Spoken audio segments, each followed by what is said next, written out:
Now, the country marks Mashujaa Day amid reflections of the achievements realized so far. One of the government's grand projects is a multi-billion shilling standard gauge railway, billed as one of the largest projects in the country in a century. Now, on the Mombasa-Nairobi proposed route, however, a section of residents in Makindu area are a worried lot, and it all has to do with compensation for their land. The government is assuring that those who will be affected will be compensated fairly and expeditiously. KTN's Rita Tinina spent a day at Makindu and reports on why the residents will not rest easy despite the assurance by the state. Break time for these pupils in Makindu means time to get a little jumpy. Many of them are unaware of the rich history that informed the naming of the school. This is the Railway Primary School. The more than a century-old railway line is just meters away from their school. And such scenes and sounds are normal occurrence. Makindu, the second major stop after Voi on the Mombasa-Nairobi railway line, once had a bustling train station, complete with a station building and passenger waiting rooms. Now, even the freight trains do not make any stops here. But increasingly, everyone here now knows that the railway is making a comeback sometime soon.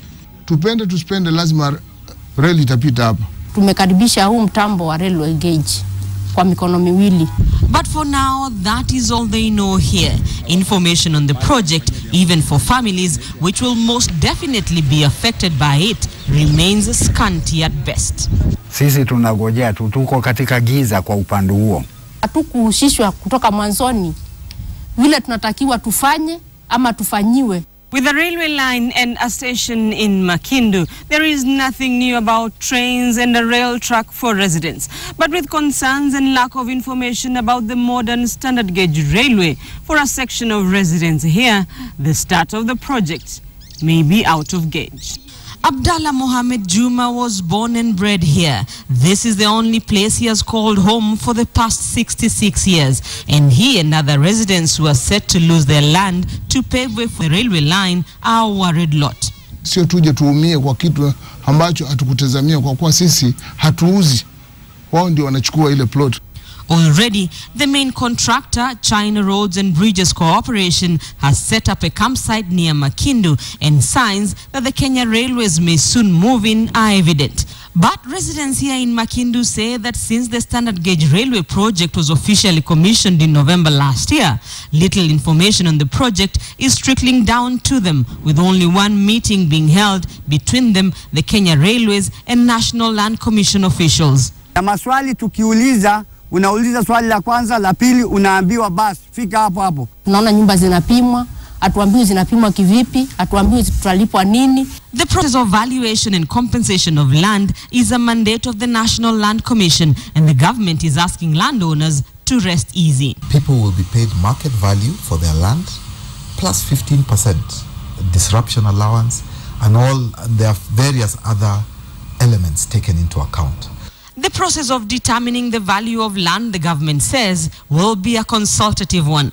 There are hearings, people discuss their concerns, then after that a value is proposed, and if the people accept, they sign, and we move on.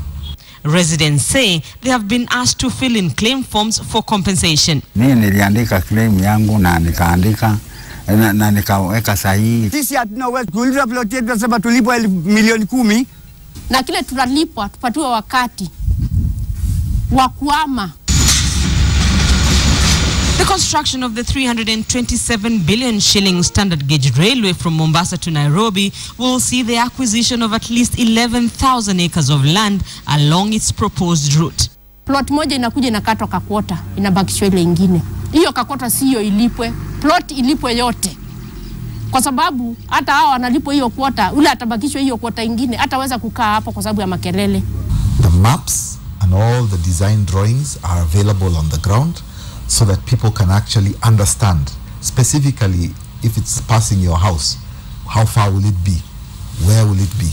There are also worries that a big wall will be put up, cutting off access to schools, a mosque, and livestock grazing areas in Makindu. Watoto wetu kuvuka pandili nyingine kwenda shule na ng'ombe na magari na watu watapita namna gani? Yes, the railway will be fenced off, but definitely there'll be overpasses, there'll be underpasses, so that even as people move to school, move to churches, mosques, move their animals to watering holes, those issues will be taken into account.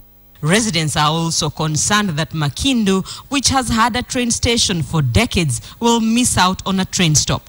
Hatuwezi tukatokea gari Voi ama tukaenda kutokea Sultanahmood. Ni mbali. The route of the new railway will be a bit different, but all the studies have been done to deal with how traffic for passengers will be availed to the railway, how people will be able to access the railway.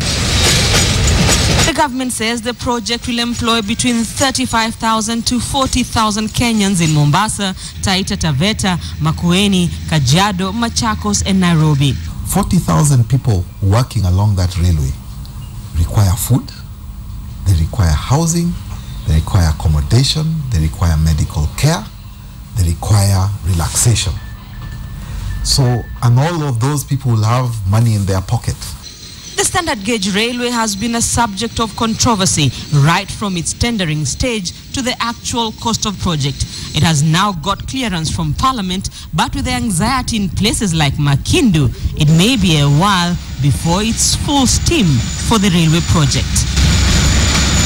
Rita Tinina, KTN.